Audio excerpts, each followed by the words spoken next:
Hey y'all, thanks for stopping in. Appreciate taking time out of your busy schedule to stop in and see what it is I'm up to. It is Wednesday, September 9th, 2020. We are in our 25th week of dealing with this COVID-19 CCP virus, safer at home, wear a mask, socially distance, yada, yada, yada, yada, yada. It's a little bit after 2 p.m. and I'm headed out to pick up the brats. And I'm leaving a little early enough. I thought we would go a different way. Although I'm not going to be crazy about this different way, because there's going to be a lot, and I mean a lot, of traffic lights. And we all know how much I really love traffic lights. But, oh well. Ain't nothing but a thing, right? I got nothing but time. Well, maybe not nothing but time, but I've got plenty of time, especially today. So, oh, mercy, mercy, mercy.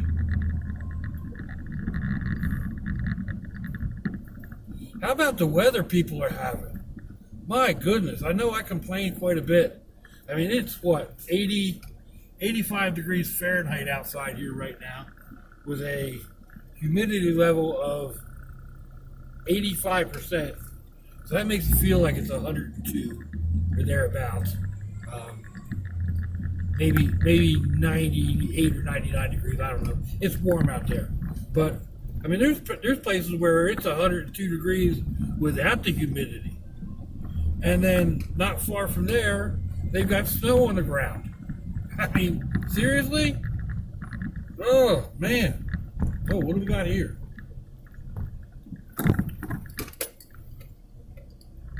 Oh, there's a couple pieces there I'm going to grab. Hang on.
Oh, man, it's hot out there. I am sweating like you would not believe. And that was only a couple of minutes. Oh, let that air conditioning kick back in. Some of those pieces have been hit by the rain, but they should be okay. Oh. And I'll show them to y'all a little better. Whew. Eventually. Oh, and I hate humidity. Oh, man. Oh, where was I? Oh, yeah, the weather. Yeah. Phew. It is so humid here right now. And then, like I said, there are places that have snow on the ground, or had snow on the ground. From what I was hearing like it's too warm for the snow to really stick, so it would dissipate quickly. I guess, but they had snow, you know. What is it, second week of September? Oh man! But along those lines, I was talking with my mom the other day, and we're planning a trip up to Delaware sometime in October, and it's gonna be I think all my kids and grandbrats are going. So we're going up to let my son and son-in-laws help my nephew rebuild the Shore Shack. The Shore Shack is a place my parents bought, I don't know, 25 years ago or so. Not long after I moved down here with all my kids. They bought a piece of property down in Delaware, small unincorporated area. I think it used to be a reservation or something, I don't know. Anyway, the man in charge, they call him the chief. He's got some sort of Native American heritage or something, I guess. I haven't ever gotten a really straight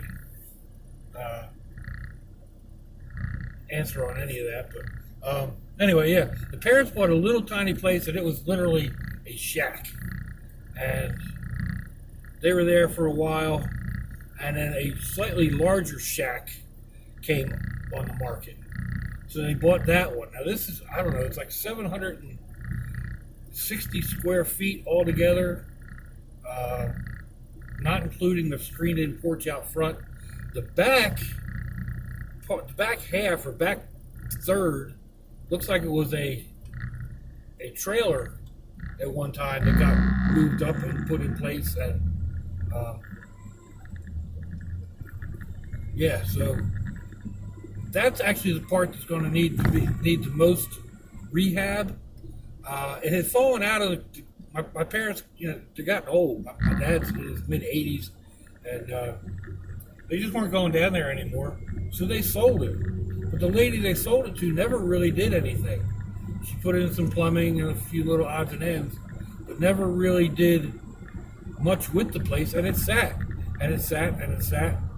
And then my nephew went down last summer, just on a spur of the moment, get in the car and go for a ride. He went down to check it out and saw the place was basically, uninhabited, abandoned. The roof was caving in. So he contacted the chief, and the chief got him in touch with the lady who was paying the land rent, and they made a deal. And so now the Shore Shack is back in the family. It needs a lot of work. There's a lot of stuff there that has a lot of memories, especially for like my nephew's generation. Except for my own kids, we never actually got up there. I think my youngest daughter went up there when she was old enough to drive.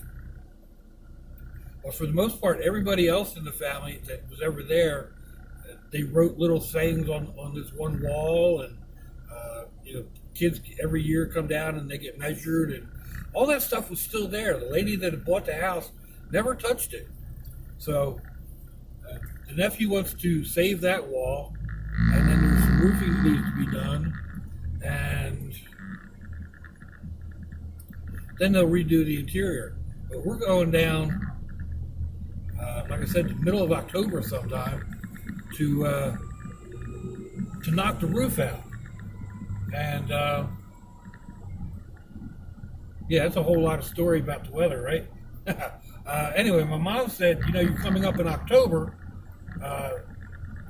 October in Delaware isn't like October in Florida. And I was like, oh yeah, that's right. So she said it's usually like sweatshirt or heavy jacket, denim jacket type weather. And I'm thinking, oh my goodness, yeah, okay. So I need to start figuring out what I did with some of my winter clothing. Um, if it's sweater or sweatshirt and denim jacket weather for people to live up there, then it's multi-layer for me. So I'll need to dig out my heavy insulated shirts or undershirts, some flannel shirts or heavy cotton denim type overshirts, and probably a decent sized decent jacket.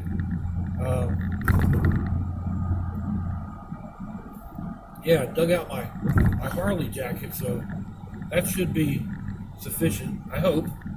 But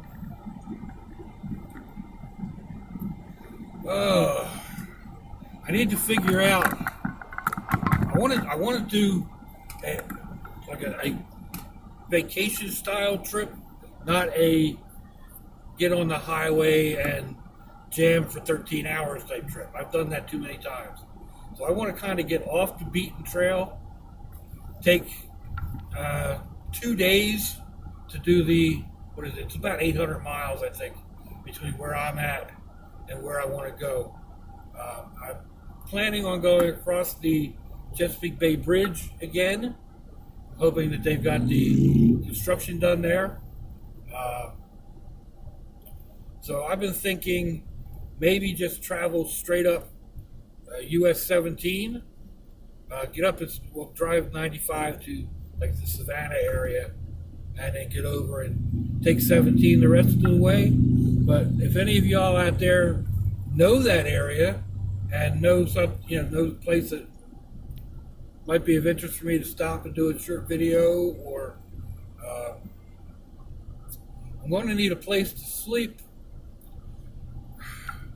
somewhere around, probably South Carolina, North Carolina area.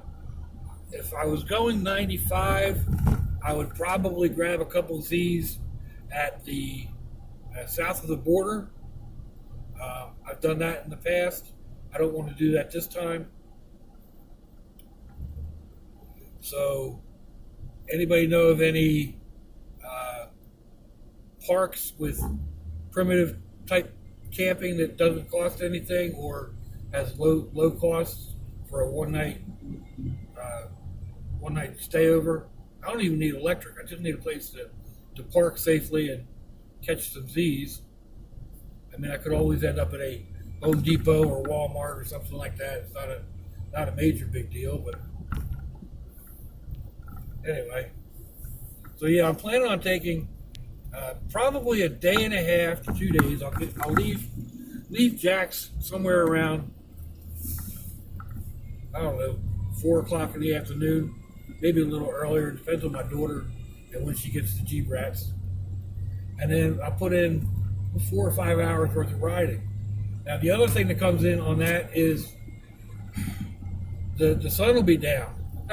By that point in time, the sunset will be, like 6:30 or something. So, I don't have a problem driving in the dark. Man, look at those clouds. Yeah, it's been raining off and on all day. I don't have a problem driving at night. In fact, I kind of prefer driving at night. But I don't want to be trying to find a campsite at night in the dark. So we'll take that into consideration too. And then the next day, from wherever I spend the night, I'll go up and go across the Chesapeake Bay Bridge, and then into up to there's a little part of Maryland there, and then into Delaware. So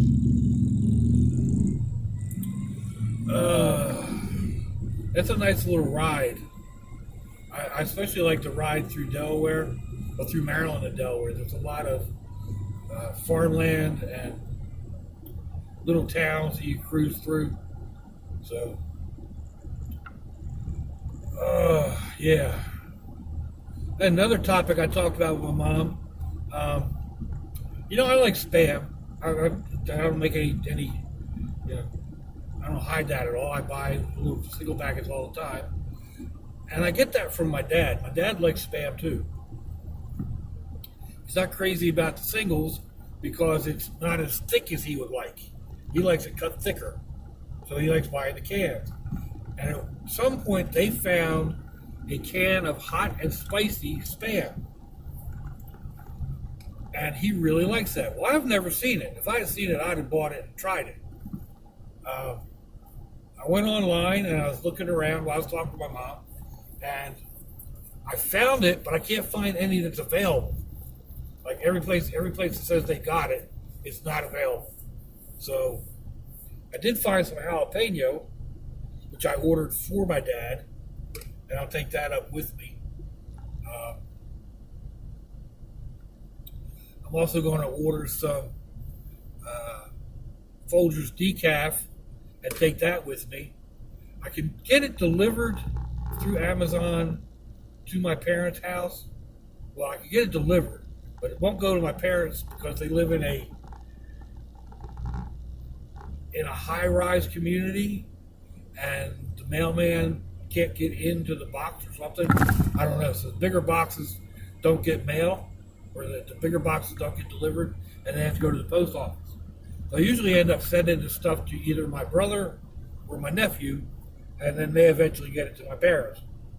But I can just cut out that other middleman when I'm going up, and I'll take it all up with me and give it to them. So I ordered a jalapeno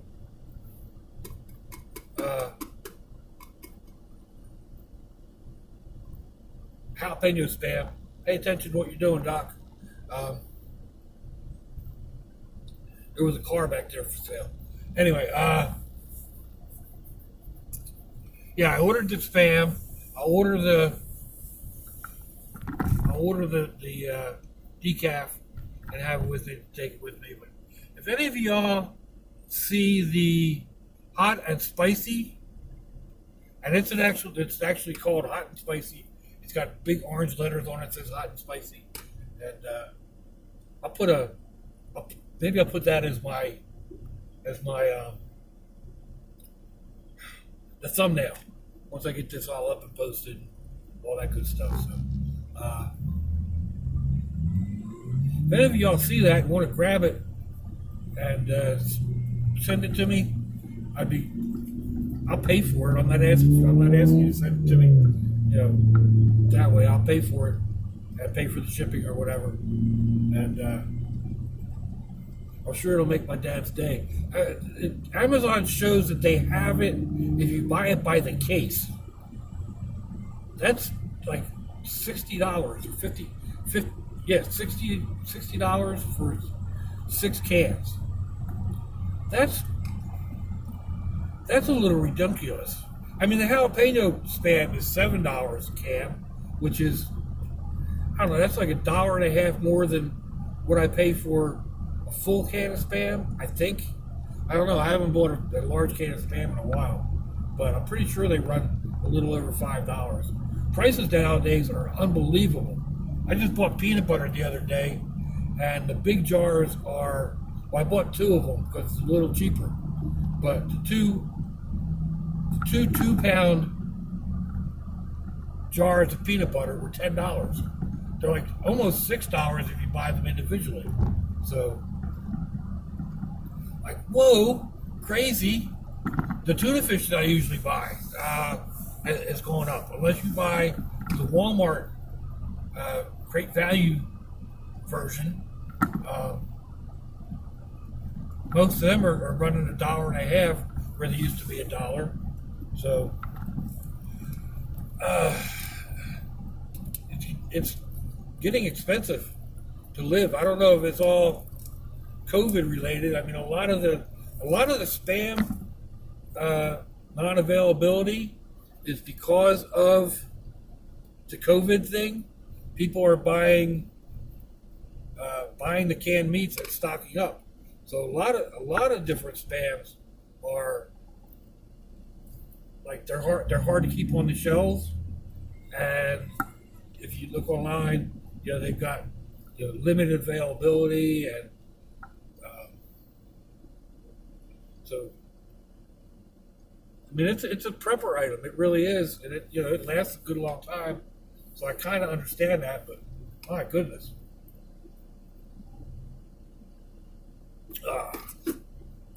Thankfully, the single packets are still just $1.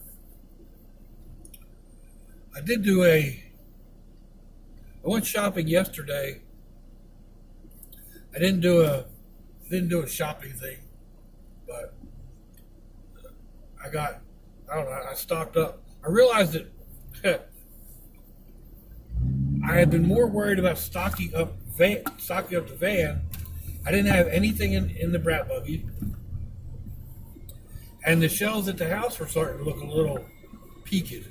So when I went to Walmart yesterday, I needed to get some drinks and honey and peanut butter and a few other things, but I stocked up on tuna fish. I grabbed the great value varieties in $1 package.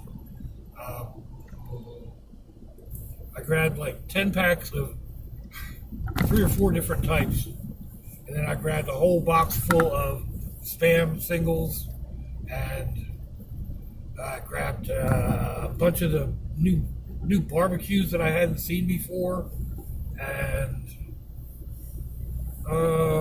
what else did I get? I got bread, honey. I got another big thing of honey. I'm not super happy about buying honey that way. I prefer buying it at like the flea market, but I haven't really been doing the flea market here lately. It's the weather, so. And to go just to park and go and to go where the guy is selling the honey is kind of aggravating. It's not that far if you can find a parking spot that's not that far, but the place is always packed, so it usually ends up being a hike. And again, with the weather, so weather's breaking. It's September. Come on. My goodness. Anyway, let me know what you think, folks. Give me a thumbs down or a thumbs up. Leave me a comment wherever it is y'all leave comments on your internet access device of choice. If you'd like to share me around your social media, that'd be fantastic. Go check me out on Facebook or Instagram. I'll have links in the description box, wherever that is on your device of choice. I also have links to similar videos. You can find my email, my snail mail, and all that good stuff. So if your loved ones are nearby, give them a kiss and a hug. If they're not, give them a call. Hit them up on Facebook. Let them know you think about them. Let them know you love them. We ain't promised tomorrow, people. We ain't promised the next breath. So I see y'all again. I hope you have a fantastic day. It's lunchy, y'all.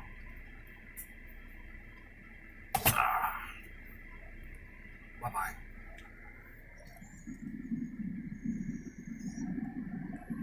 Woo-wee.